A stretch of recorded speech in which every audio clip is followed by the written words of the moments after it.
16 शंख पर, 16 शंख कोश पर हमारा सतलोक है। ये क्या कह रहे हैं? शंख शंखों कोश है तेरे पिया का देश। ये स्वर्गग्रह है यहाँ पर, और ये बात करे सतलोक की, शंख शंखों कोश बता रहे हैं। तो यहाँ गड़बड़ेशन हो जाती है, लेकिन फिर भी अब यह मक्खन है, ये भी अच्छे विचार हैं महापुरुषों के, लेकिन ये मक्खन है। अब इसको शुद्ध किया जाएगा, और उसके ऊपर से जो फूई आवेगी उसने बाहर फेंक देंगे, शुद्ध रख लेंगे अपना।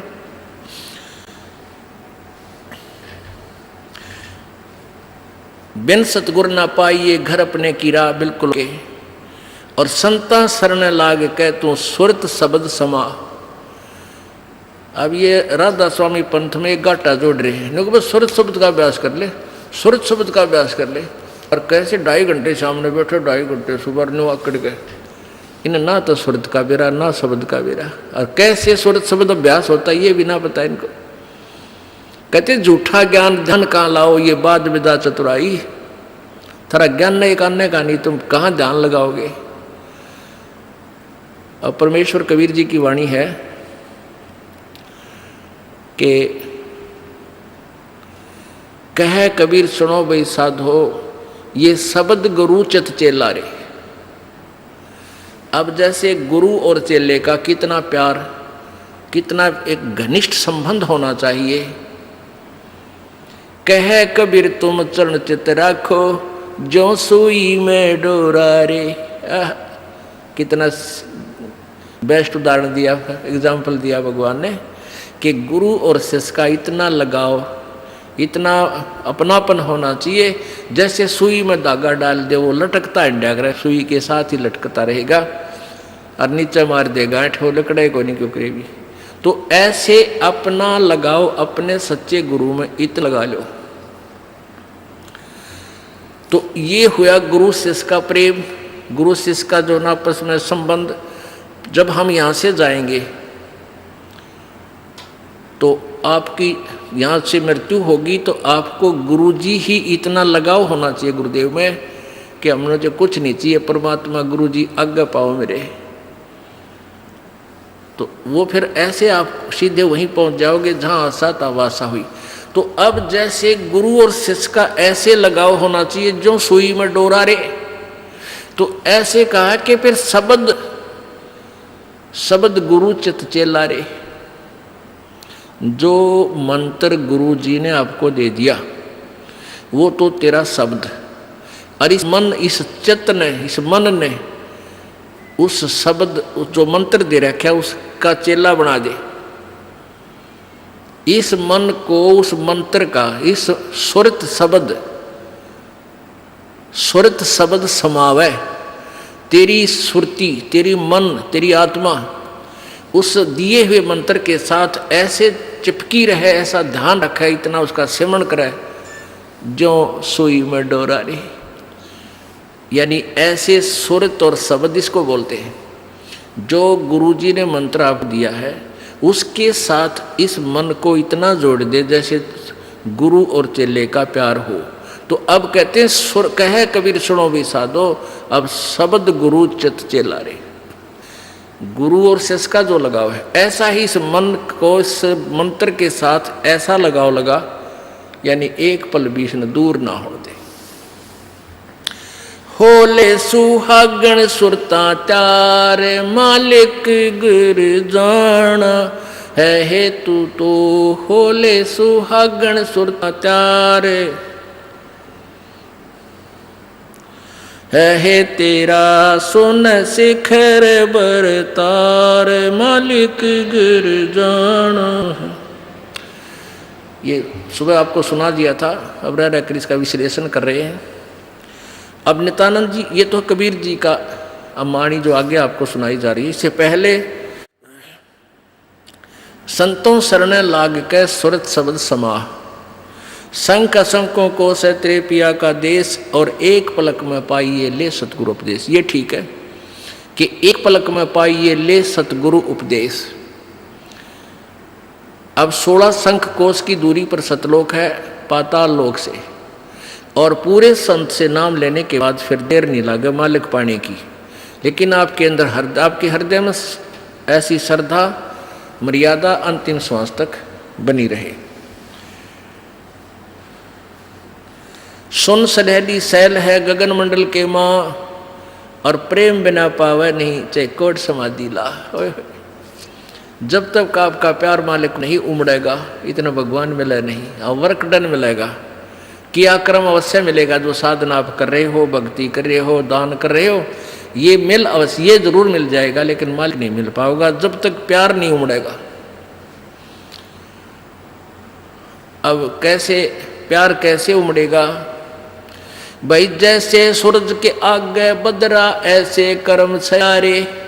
भाई प्रेम की पवन करे चित मंजन, फिर झलके तेज नयारे।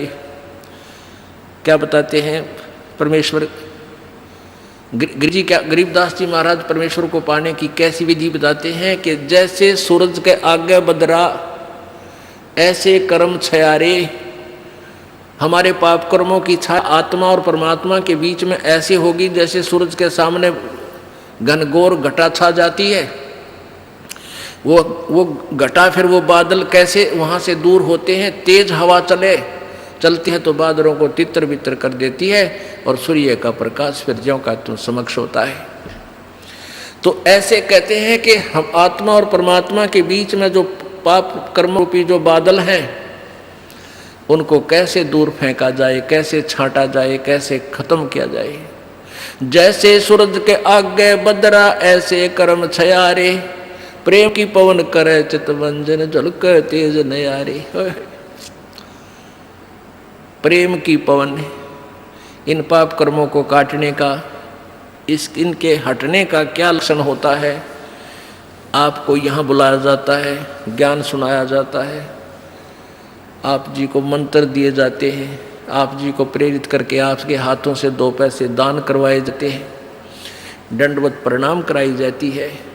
इस सब का उद्देश्य है कि आपका हृदय इतना विनम्र हो कि परमात्मा की चर्चा चल की आंखों से आंसू की धारा बह जा, दरिया बह निकले, चर्चा चले एकांत में बैठ के, या कहीं चर्चा चले दाता की, रह रह कर आंखों में आंसू आने लग जाएंगे। जब मालिक की चर्चा चलेगी तो समझो आपके पाप कर्मों के बादल कटने लाएंगे। जैसे सूरज के आगे बदरा ऐसे कर्म छयारे। ये प्रेम की पवन करे चितमंजन, फिर झलके तेज नयारे। तो यहाँ नित्यानंद जी भी इसी का समर्थन कर रहे हैं। सुन सलहली गैल है गगन मंडल के माँ, बिना प्रेम पावे नहीं चाहे करोड़ समाधि ला। और जब तक मालिक में प्यार नहीं होगा, उसकी चर्चा सुनते ही आत्मा में ये झड़ नहीं लगेगा आंसुओं का, तो तब तक बात काची रह रही है आपकी। लेकिन होगा, अभ्यास बढ़ाओ, मालिक की भक्ति करो, ज्ञान सुनो, और अवश्य होगा। यही प्रोसीजर है। किसी के घने बादल हैं, किसी के थोड़े घने हैं, वह भी इसी तरीके से हटेंगे। हवा चलती रहेगी, धीरे धीरे उनको इधर उधर कर दी।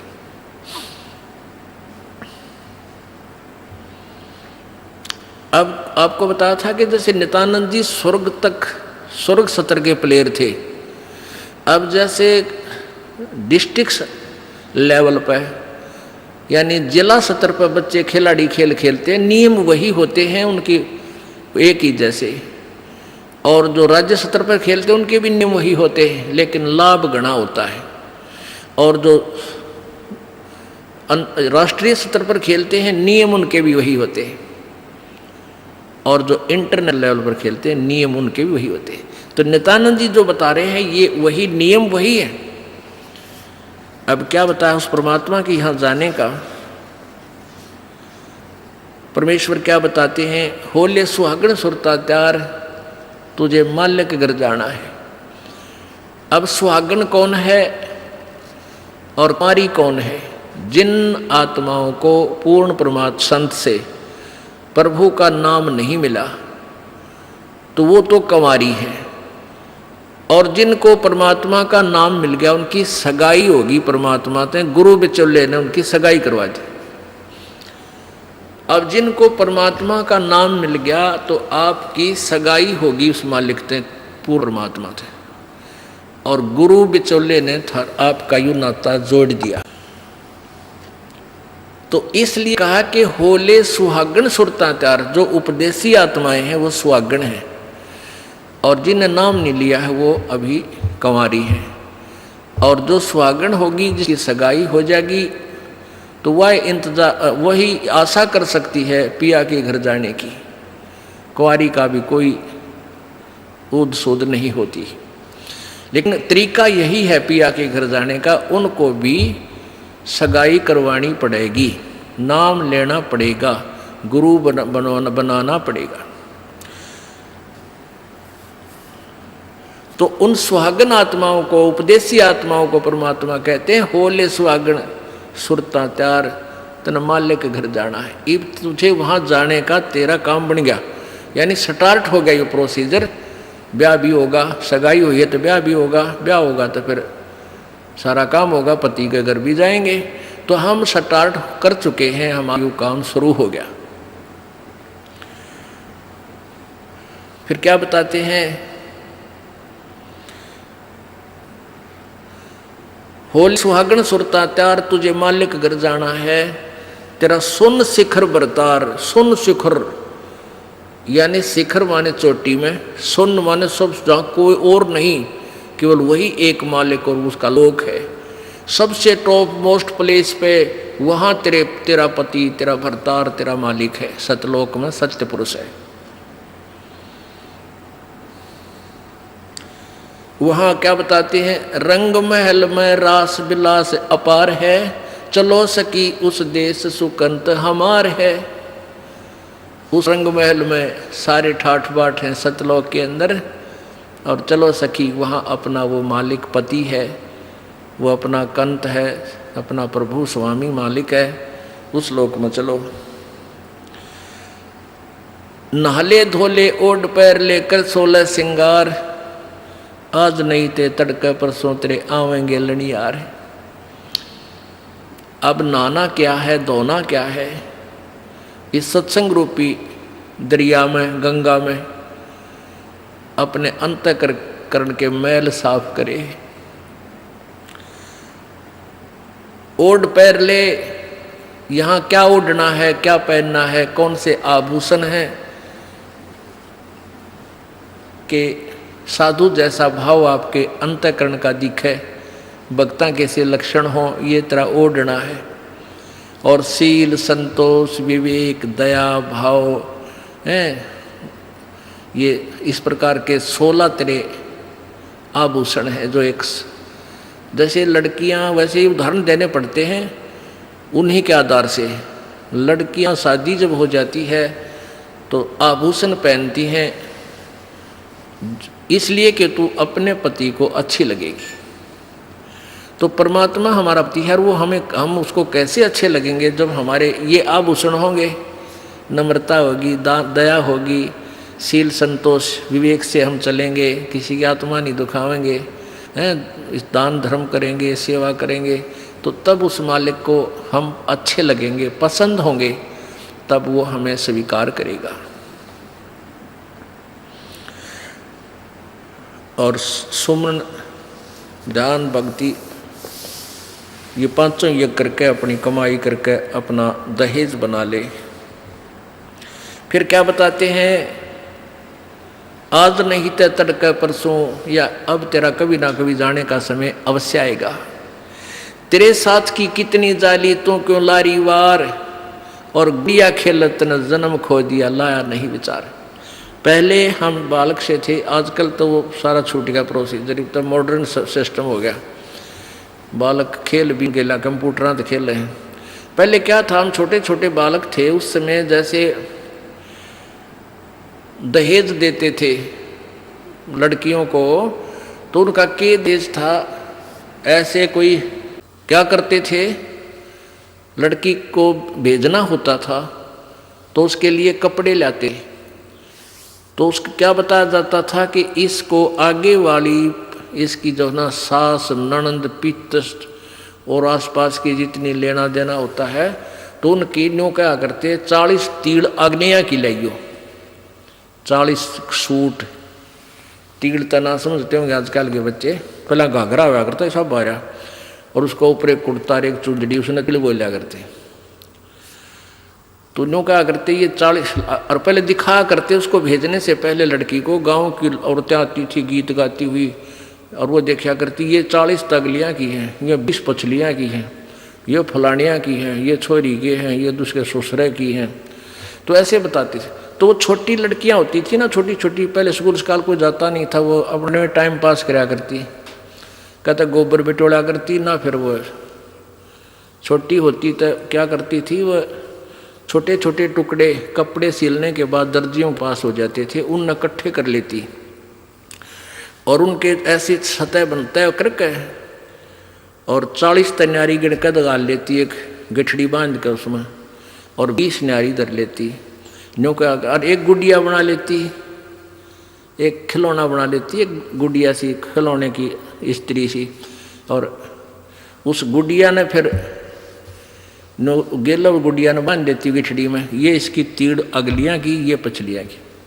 और वो होते ही जिन्हें चीथड़े कपड़े टुकड़े से, और उनमें तो दूसरा कोई भाई या बहन उसी के लेवल का, 1-2 साल बड़ा छोटा, और एक आधा टुकड़ा निकाल लेता ना उसकी तीड़ मत है, उस गठड़ी मत है, वो पोटली बांध रही थी वह, तो वह रोन लग जाती वह लड़की, अरे मेरी तीड़ काट ली, 5 पीटर रोवर रोटी नहीं खावे। और ओड चीथड़े ने वह तीड़ बांध रही, वो सूट बांध रही पूरा, तो बालक थी। और जब उस बेटी वाली लड़की बड़ी हो जाती है, युवा हो जाती है, और फिर उसका ब्याह हो जाता है, उसका शादी हो जाती है, विवाह हो जाता है, फिर उसको वो ओरिजिनल तिल मिल रहा है, वास्तविक तिल मिल रहे हैं, उसने वो सूट मिल लेंगे 10-20 जो भी उसके होते थे। तो फिर वह गुड़िया लाना खेला है, क्योंकि वह सैनी होगी, वो मैच्योर होगी। तो पुण्यात्माओं, परमात्मा हमें क्या बताना चाहते हैं कि तुम यहाँ जो बेटा बेटी कार कोठी संपत्ति जोड़ने में जो तुम खेल खेल रहे हो, ये गुड़िया वाला खेल है। और जब आप इतने मैच्योर हो जाओगे, आपका ज्ञान इतना स्वस्थ हो जाएगा, आपको ये पता लग जाएगा कि ये सब नकली सांग है, झूठा सुख है, अस्थायी टेम्परेरी रिलेशन है हमारा यहाँ पर, और हमारा स्थान सतलोक में है। तो फिर आप इन गुड्डा गुड़िया का खेलने की फिर इच्छा नहीं कर सकते, सपने में भी नहीं कर सकते। अब जवान लड़की जब उसका ब्याह हो गया और उसके बाद वो ओरिजिनल सूट उसने मिले हैं, फिर उसने वह खेल कर दिखा दे गुड़िया गिला, कदे नहीं खेल सकती। तो आपको जब ये रह कर ये ज्ञान इसलिए सुनाया जाता कि आपका इन गुड्डा गुड़िया के खेल से मन हट जा, आप इतने मैच्योर हो जाओ, आपको वास्तविकता का पता लग जावे।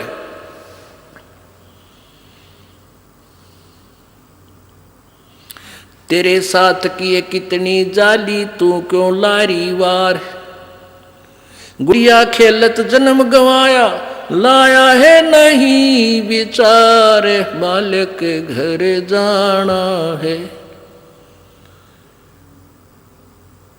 कितने ते गुड़िया खेल खेल जन्म खो दिया अपना सारा, ये कार कोठी बेटा बेटियां की जोड़ तोड़ में लगा रहा। अब उस सच्चाई से परिचित हो, फिर पुनः इन गुड़िया से नहीं खेलेंगे। अब तो चलो हैं, अब का जावे कहाँ, फिर भक्ति से ज्ञान से और कुछ ही समय दिनों में ऐसा समाधान आपका प्रभु कर देगा। बालक बच्चे भी आपके भगवान से डरने वाले, महात्मा की भक्ति करने वाले होंगे, और कुछ दिनों में आपको फ्री कर देगा प्रभु। अब भक्ति करें, बच्चे इतने बुद्धिमान समझदार हो जाएंगे, भगवान से डरने वाले होंगे कि भी माता पिता ने अपना पूरा काम कर दिया, अभी इनको डिस्टर्ब ना करो। और वो परमात्मा से विश्वास करने वाले होंगे कि भी हमारा किया हमें मालिक जरूर देगा।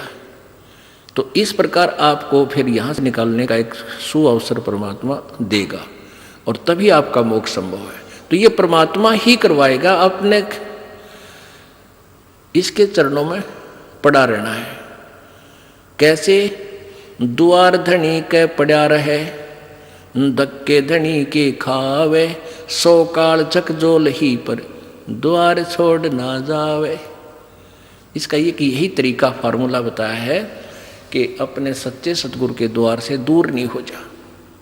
चाहे कितना झटके पटके काल दे, आपको छोटी मोटी हानि भी होती दी होने दे, कोई वो भी मालिक की रजा है, उसमें आपके ना ही होने में आपका हित होगा, ये सत्य कर मान लेना।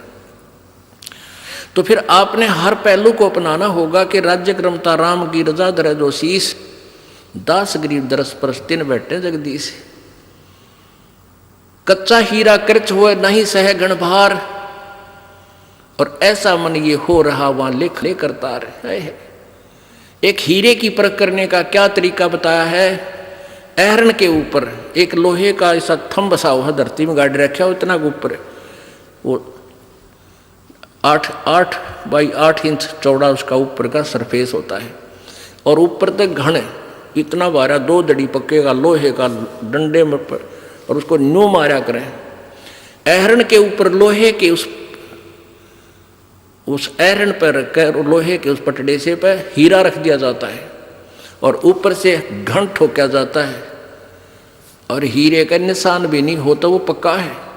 और जब वो कच्चा है तो क्रच हो जाएगा, उसमें निशान पड़ जाएगा, टूट फूट जाएगा।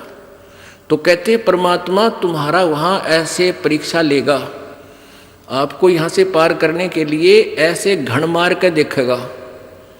कच्चा हीरा कर्च हुए नहीं सह घण भार, नहीं सह घण मार, और ऐसा मन यू हो रहे जहाँ फिर लेखा ले करता रहे। तो परमात्मा बताते हैं कि समझा है तो शर दर पाओ, बहुर नहीं रे ऐसा दाओ। बोलो सतगुरुदेव। राम नाम रटते रहो जब तक घट में प्राणे, कभू तो दीन दयाल के बिनक पड़ेगी कान।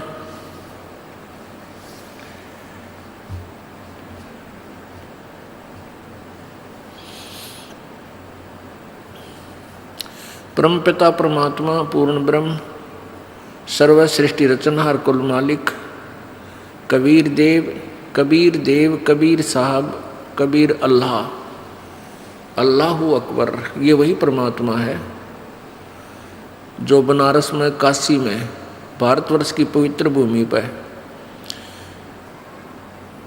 120 वर्ष तक रह करके अपने तत्व ज्ञान का प्रचार किया, और एक जुलाहे की भूमिका की, और साथ में वो परमात्मा पूर्ण ब्रह्म है और एक तत्वदर्शी संत का रोल भी किया। यथार्थ ज्ञान का प्रचार करने के लिए वो परमेश्वर सतलोक से चल कर आते हैं अपने निज स्थान तक। वो परमात्मा हमें याद दिलाते हैं कि तुम यहाँ के रहने वाले नहीं हो, और तुम भूल चुके हो अपने निज स्थान को, जहाँ तुम रहते थे वहाँ तुम बहुत सुखी थे, या कोई सुख नाम की वस्तु तुम्हें नहीं है। प्रत्येक प्राणी सुख की खोज में लगा हुआ है। कोई तो जिसके संतान नहीं है वो सोचता है कि मेरा संतान हो जाए मैं सुखी हो जाऊंगा। जो निर्धन है वो सोचता है मैं धनवान हो जाऊं मैं सुखी हो जाऊंगा। कोई व्यक्ति है जिसके पास थोड़ा बहुत धन है वो सोचता है कि मैं कोई एमएलए मंत्री बन जाऊं मेरी मौज हो जाएगी। एमएलए मंत्री बनने के बाद उसकी नीयत बन जाती है कि मुख्यमंत्री बन जाऊं, शायद मेरे ठाठ हो जाएंगे, मौज हो जाएगी, सुख होगा। वहाँ भी उसको सुख नहीं। फिर उसकी नीयत बनती है कि प्रधानमंत्री बनूं, शायद तब मेरी मौज होएगी। लेकिन यह सुख नाम की चीज किसी को नहीं है। प्रत्येक प्राणी पीड़ित है। ऊपर से हमें ऐसा लगता है जैसे ये सुखी है, लेकिन अंदर से उसको घुन की तरह टेंशन खा रही होती है। अब सतलोक के जो हम जहाँ से हम आए थे उस स्थान का भेद हमारे को किसी ने नहीं दिया, क्योंकि काल भगवान जिसके लोक में हम फंसे पड़े हैं इसने हमें बंदी बना करके यहाँ रोक रखा है, हमारी दुर्गति कर रखी है।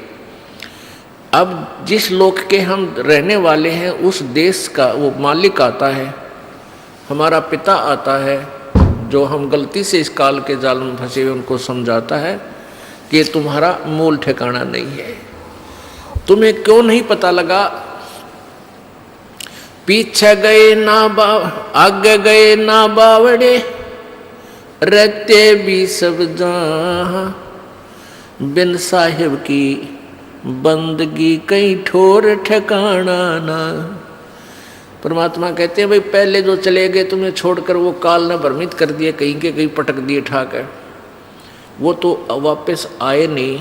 यूँ बताने के लिए आगे बहुत बुरी दुर्गति है, और जो रह रहे हैं शेष ये भी चले जाएंगे, ये भी मर जाएंगे। साथी हमारे चले गए हम भी चालन हारे, कोई कागज में बाकी रह रही तात लगी है वार। अब यह इतने दुखी हैं हम, जिसकी मृत्यु होगी उसको तो हम सोच लेते हैं मर गया भाई मर गया, कोई बात नहीं, इसका अंतिम संस्कार करो और क्रिया करके फारिग हो गए। शेष बचे हुए ये सोचते हैं हम अभी नहीं मरेंगे। परमात्मा कहते हैं विचार करो, जैसे वो चले गए वो भी यही सोचे हुए थे हम अभी नहीं मरेंगे। साथी हमारे चले गए और हम भी चालनहार। परमेश्वर अपने ऊपर ही ये सब उदाहरण दे करके हमें समझाना चाहता है। और कोई कागज में बाकी रह रही तात लागरी वार, अभी तेरे सांस शेष हैं प्रभु के कागजों में, इसलिए तू शेष बचा है। जिस दिन वो कागज पूरे हो जाएंगे, एक सेकंड ना घर वाले रखें और तो रखेगा कौन। तो क्या बताते हैं कि आगे गए ना बावड़े, बावड़े माने वापस नहीं आए, और रहते भी सब जहाँ और बिन परमेश्वर की बंदगी की ठोर ठिकाना ना। आज आपने अपना घर, अपना देश, अपने बच्चे अपना ठिकाना मान रखा है कि हम यहाँ रहते हैं, ये हमारा ठिकाना है, और कल मृत्यु हो जाती है। कहाँ गए? पुण्यकर्मी स्वर्ग में, पाप किए हैं फिर स्वर्ग में जब पुण्य समाप्त हो जाएंगे फिर नरक में, और जब नरक वो पाप नरक के जितने भोगने हैं वो भोग पूरे हो जाएंगे, समाप्त हो जाएंगे, फिर पृथ्वी पर गधे की योनि में। गधे की योनि का संस्कार पूरा हुआ, फिर कुत्ते की योनि में, कुत्ते का पूरा हुआ, फिर दूसरे की योनि में। कितना ठोर ठिकाना ना स्वर्ग में ठोर ठिकाना, ना नरक में ठोर ठिकाना, ना मनुष्य जीवन में ठोर ठिकाना, ना देवता रूप में तेरा ठोर ठिकाना, क्योंकि यहाँ तो जन्म और मृत्यु का अटल विधान है। एक ऐसा स्थान है जहाँ जाने के बाद फिर मृत्यु नहीं होती, वहाँ कोई दुख नहीं, वहाँ बुढ़ापा नहीं और मृत्यु नहीं। ये दो दुश्मन है इस प्राणी के। एक तो वृद्धावस्था, सबसे भयंकर दुख है वृद्धावस्था। अब कोई रोग हो गया, उसका ट्रीटमेंट हो जा, इलाज है। इस वृद्धावस्था का कोई इलाज नहीं। इसका इलाज है लेकिन ये प्रोसीजर लंबा है। परमात्मा के चरणों में आवे, पूर्ण ब्रह्म की साधना करे, परम संत से लेकर आखिरी सांस तक सच्चे दिल से भक्ति करे, तो बुढ़ापे में आने वाली आपदाएं बहुत हल्की हो जाएंगी, बहुत फर्क पड़ जाएगा।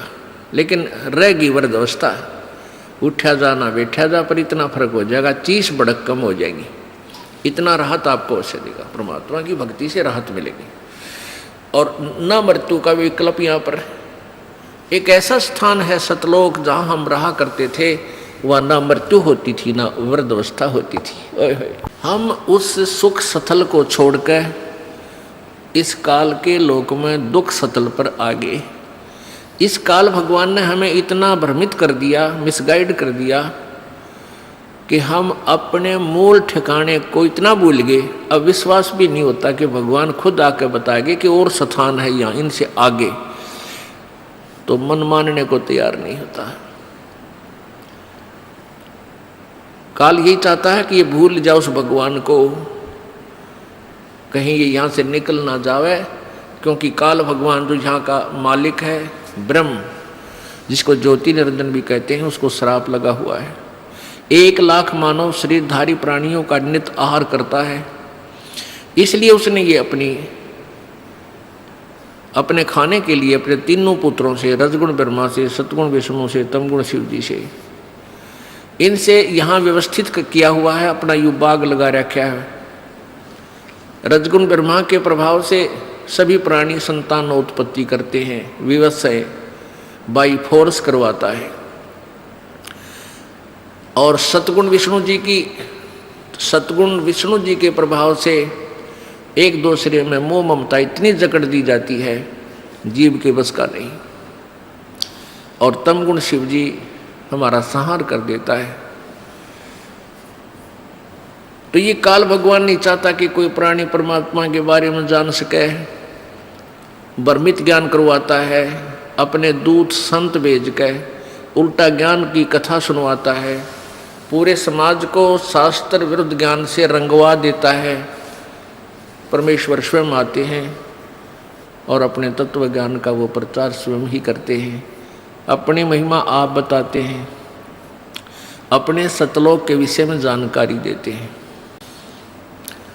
उस सतलोक में हमें कितना सुख है। शंखों लहर मेहर की उपज कहर नहीं जा कोई, दास गरीब अचल अविनाशी सुख का सागर सोई। शंखों लहर मेहर की उपजे और कहर नहीं जा कोई। ओए होए,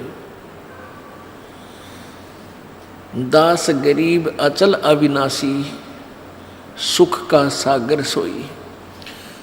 अब कभी कभी एकांत में अकेले बैठे हों, एक बार एक ऐसी हिलोर उठती है आत्मा में, इतना आनंद आता है उस समय कि कोई भी दुश्मन शत्रु नहीं लगता, कोई बुरा नहीं लगता, सब अपने से लगते हैं।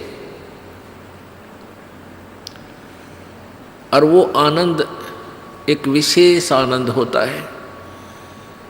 वो कुछ ही क्षणों के लिए रहती है, फिर तुरंत चली जाती है, फिर कोशिश करने से भी सेट नहीं हो पाते हैं। उसके जाते ही फिर कहर की लहर शुरू हो जाती है, उसको ऐसे कर दूंगा, उसको ऐसे कर दूंगा, उसने मेरी हानि कर दी। भाई लड़की नहीं ब्याही गई, किसी की बेटी की ब्याह हो गया तो बेटी का बालक ना होए, भगवान क्या होगा, कहीं वो छोड़ ना दें। और इसी प्रकार ना जाने बिना गिनती की टेंशन और वो कहर की लहर प्रारंभ हो जाती है। परमात्मा कहते हैं उस सतलोक के अंदर, गरीबदास साहिब जी बता रहे हैं, आंखों देखा कबीर परमेश्वर की कृपा से गरीबदास जी महाराज जी ने सतलोक के दर्शन किए थे और परमात्मा को देखा था। उन्होंने आकर बताया था कि हम सुल्तानी नानक तारे दादू को उपदेश दिया, जाति जुलाहा भेद न पाया वो काशी माए कबीर हुआ। वही गरीबदास साहिब जी आंखों देखा हाल बता रहे हैं कि शंखों लहर मेहर की उपजे कहर नहीं जा कोई, और दास गरीब अचल अविनाशी सुख का सागर सोई। वो सुख का सागर है। अपुण्यात्माओं, सत्संग ज्ञान से ज्ञान होता है। पहले हमने अज्ञान सुना था, वो अज्ञान सेट हो गया हमारे हृदय में, वो सच्चा मान लिया हमने। अब इस तत्व ज्ञान को सुनोगे रह रह कर, ये भी आपको कुछ दिनों में सेट हो जाएगा और ये सत्य है, ये सत्य ही सत्य महसूस होगा। पहले असत्य को हम सत्य मान बैठे थे, तो इस ज्ञान से ही आपको ये ज्ञान होगा। अब मृत्यु तो एक दिन होनी है और इसका कोई फिक्स भी कोई नहीं। अंदाजा ला रखा हमने कि भाई 100 वर्ष तक आदमी व्यक्ति मानव शरीर रह सकता है, लेकिन ये 60-70 वर्ष के बाद तक ये शरीर भी जान का झाड़ हो जाएगा। वो जीवो चाहे ना जीवो 70 साल पाछे, तो वो तो ठीक है, लालच छूटा को ना, मरा जाता को नहीं, जीव प्यारा सब ने लगे है, चाहे 100 वर्ष का भी हो गया, नहीं सोचा और जी जाऊं। तो ऐसी भावना क्यों है हमारे अंदर? क्योंकि हम ऐसे लोक में रहा करते थे, वहां मृत्यु नहीं होती थी, और वो आत्मा को आज भी खटक रही है, भाई मरना नहीं चाहिए। हम सतलोक में रहते थे, वह मृत्यु नहीं होती थी। तो इसलिए अब भी इस आत्मा को न्यू लगा है, यो क्यों मर गए, हम क्यों मर रहे हैं, ये मरना नहीं चाहिए। तो ये बीमारी तो, इसका विकल्प तो यहाँ है ही नहीं, या तो हार्ड एंड फास्ट रूल है। अटल नियम है यहाँ का, जो जन्मा सो मृत्यु होगी, मृत्यु होगी उसका जन्म जरूर होगा। और सतलोक में ये नियम है कि वहाँ पुनर्जन्म नहीं है, वहाँ वृद्ध अवस्था नहीं है, युवा शरीर रहेगा, सदा युवा शरीर रहेगा, किसी चीज़ का अभाव नहीं, कोई वहाँ काम नहीं, और ये हार्ड चाम का शरीर नहीं।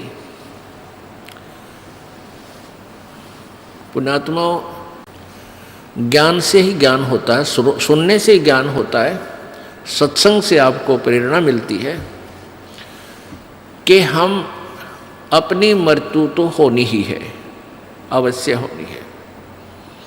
तो क्यों ना हम अपना पूरी टारगेट, पूरा उद्देश्य सच्चे दिल से सतलोक जाने का बनाए, क्योंकि इस ज्ञान से आपको ये प्रमाण मिलेंगे, 100 प्रमाण देगा ये दास आपको कि ये लोक अपना नहीं है, अपना लोक सतलोक है। और उस सतलोक को किस किस ने सेकंड किया है, किस किस ने समर्थन किया है, खुद परमेश्वर ने आके बताया कबीर जी ने। और फिर कबीर परमेश्वर जी ने अपनी प्यारी आत्माओं, जो अश्रेष्ठ आत्माएं होती हैं, उस समय अच्छी आत्माएं होती हैं, उनको अपना गवाह बनाया, उनकी आत्मा को सतलोक लेकर गए, उस प्यारी आत्माओं को सचखंड दिखाया, अपना वास्तविक वहाँ परिचय कराया, समर्थता का ज्ञान कराया, वहाँ का सुख से परिचित करवाया, फिर उनको वापस शरीर में छोड़ा, जनता में वो अपना ज्ञान प्रचार करवाया। उन्होंने सभी ने एक जैसा ही मार्ग बताया है, जैसे आदरणीय धर्मदास साहिब जी बांधवगढ़ वाले,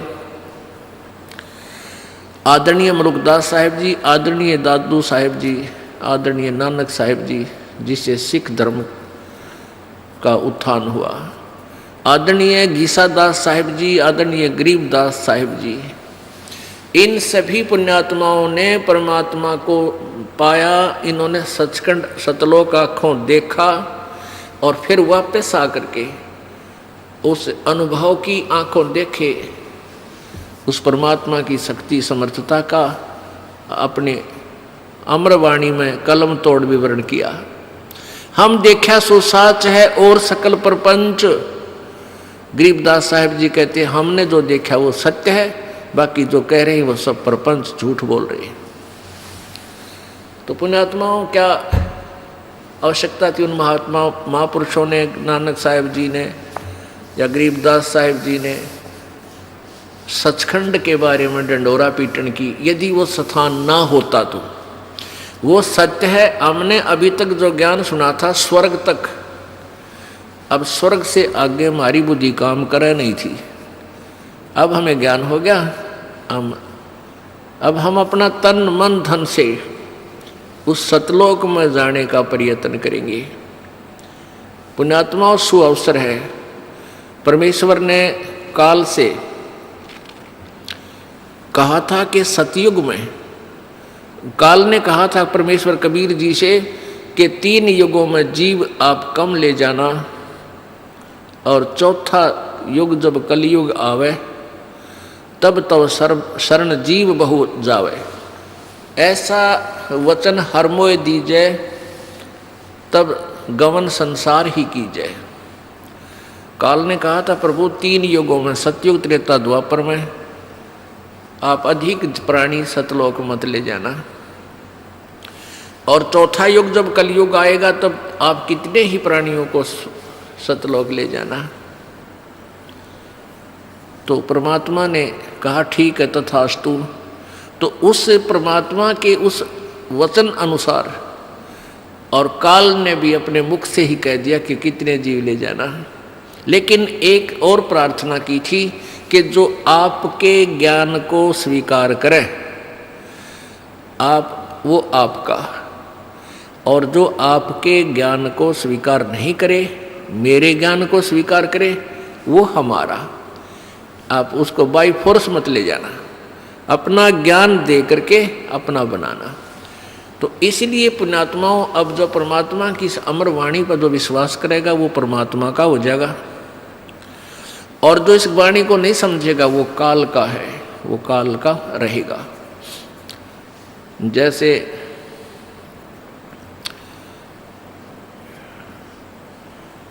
ये कोयल होती है, कोयल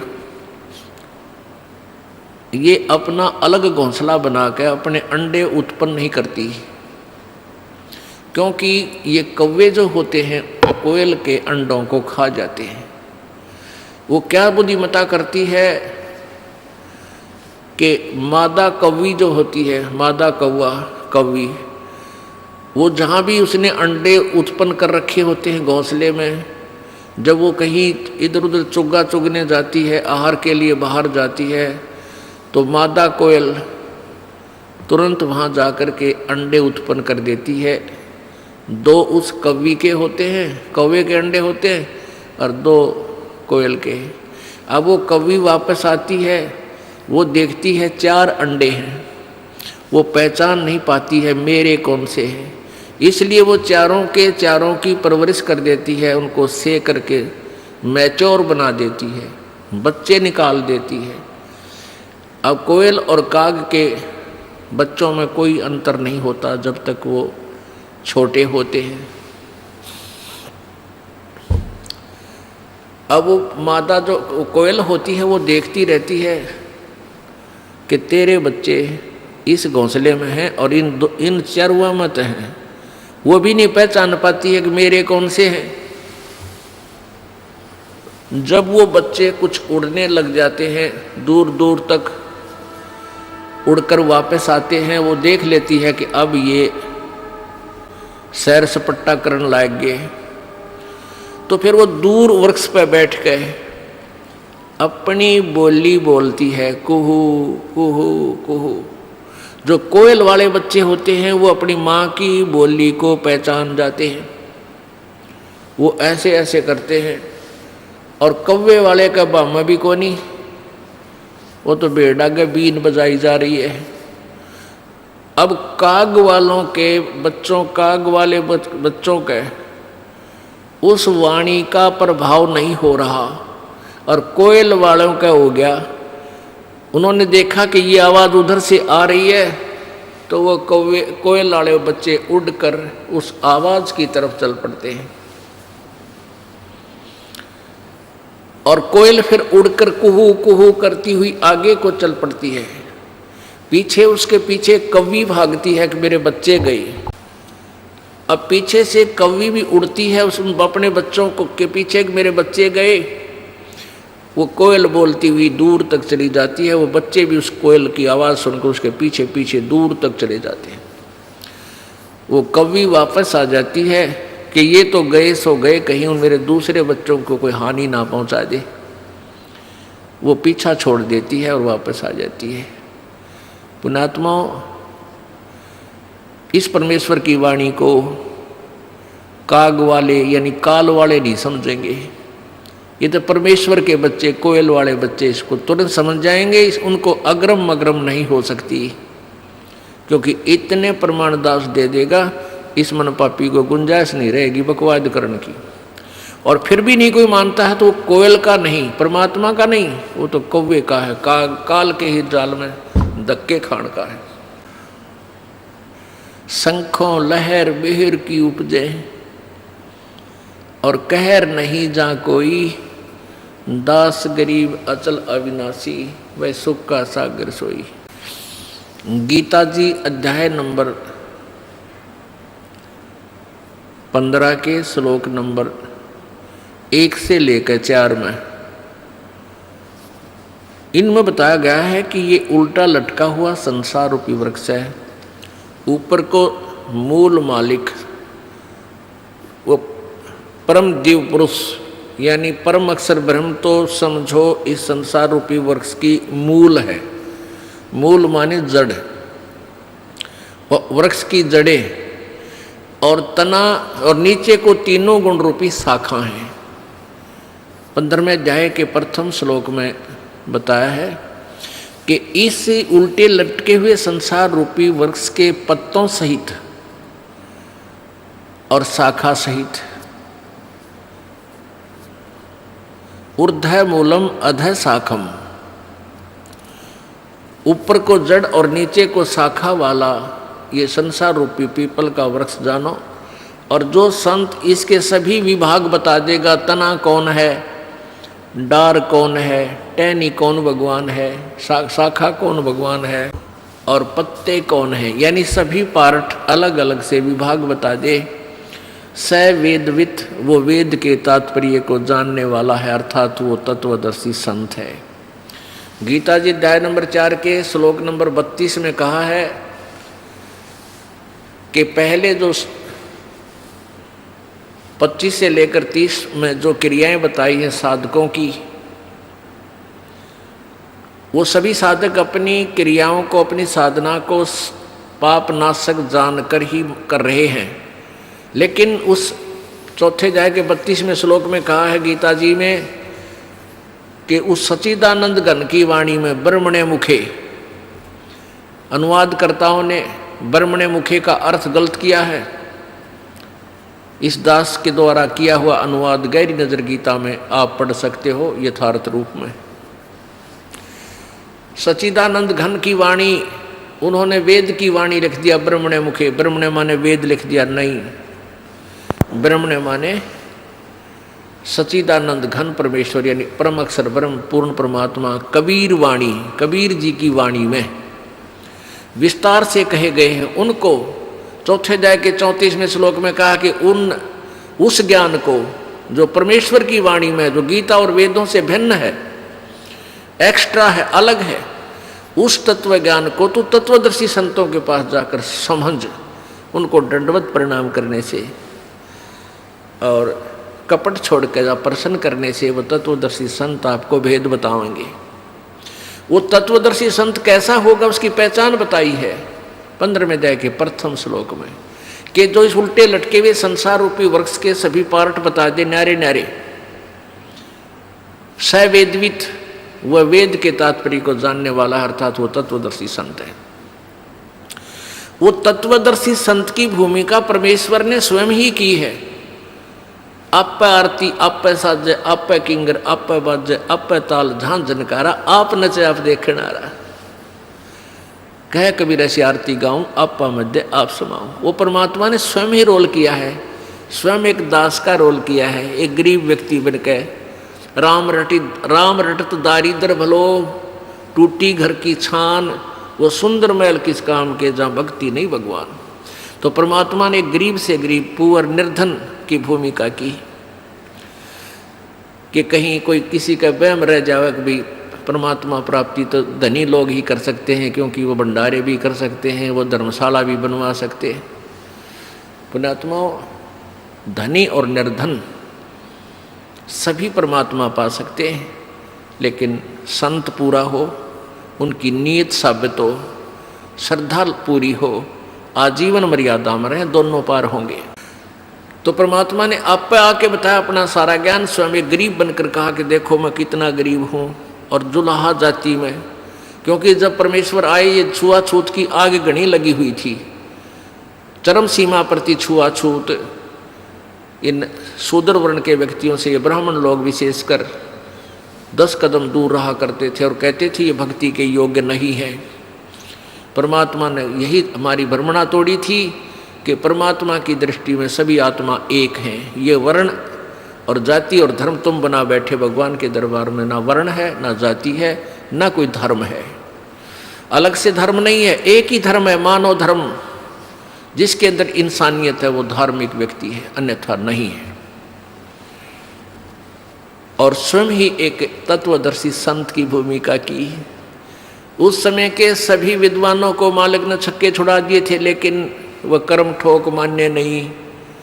वो संस्कृत भाषा जानते थे, समाज अशिक्षित था, इसलिए उन नकलियों का दाव लगा रहा कि कबीर झूठ बोलता है, कबीर जी झूठ बोलते हैं, ये वेदों और शास्त्रों को नहीं पढ़ सकते क्योंकि ये अशिक्षित है।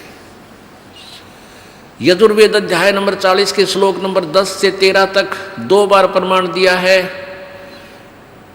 कि वेद ज्ञानदाता ब्रह्म बोल रहा है कि परमात्मा के विषय में विशेष जानकारी वो तत्वदर्शी संत बताएगा, उससे पूछो। इससे सिद्ध है कि वेद ज्ञान से भी अलग कोई और ज्ञान है। उसमें यह भी कहा है कि कोई तो जिसने अक्षर ज्ञान हो गया उसको विद्वान कह देते हैं, किसी ने MA BA कर ली, विद्वान कहला दिया किसी एक लैंग्वेज में या 2 लैंग्वेज में, और जो शिक्षित नहीं है उसको अविद्वान कह देते हो। नहीं, विद्वान और अविद्वान की परिभाषा भी वो तत्वदर्शी संत बता होगा। विद्वान किसे कहते? तो कबीर परमेश्वर जी विद्वान थे, वो संस्कृत की भाषा जानने वाले विद्वान कहलाते थे। वो विद्वान नहीं थे क्योंकि उनको अपने संत ग्रंथों का ज्ञान नहीं था, ना वो वेदों से परिचित थे, ना वो पुराणों से परिचित थे जिनकी ओट में डंडोरा पीटा करते। तो परमात्मा ने स्वयं ही आकर बताया, तत्व ज्ञान अपनी महिमा आप पर बताई। अक्षर पुरुष एक पेड़ है, निरंजन वा की डार, ये तीनों देवा शाखा है, भाई पात रूप संसार। परमेश्वर ने स्वयं आकर बताई अपनी महिमा, अपने द्वारा रची सृष्टि का ज्ञान वो स्वयं ही बताते हैं, और को नहीं मालूम बिल्कुल भी। ये अक्षर पुरुष एक पेड़ है, जो जमीन से बाहर नजर आता है उसको पेड़ बोलते हैं। ये समझो एक पेड़ है,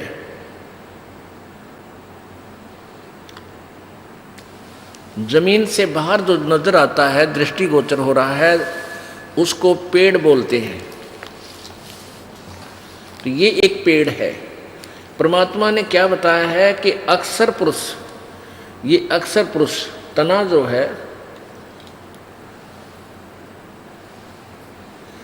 ये तो तना है, और निरंजन ये ब्रह्म है, ज्योति निरंजन काल, ये अक्षर पुरुष, सर्वब्रह्म सर्वपुरुष या काल ब्रह्म, इसी को कहते हैं। अक्षर पुरुष एक पेड़ है, निरंजन ज्योति निरंजन भी इस ब्रह्म को बोलते हैं। निरंजन वाकी डार, और तीनों देवा शाखा है, भाई पात रूप संसार। अब क्या बता रहे हैं? परमात्मा ने पूरा विभाग बता दिया, और फिर ये जड़ जो बाहर गुप्त है, प्रोक्ष है जो भगवान, ये जड़ कौन है? ये पूर्ण ब्रह्म परमेश्वर परम अक्षर ब्रह्म है।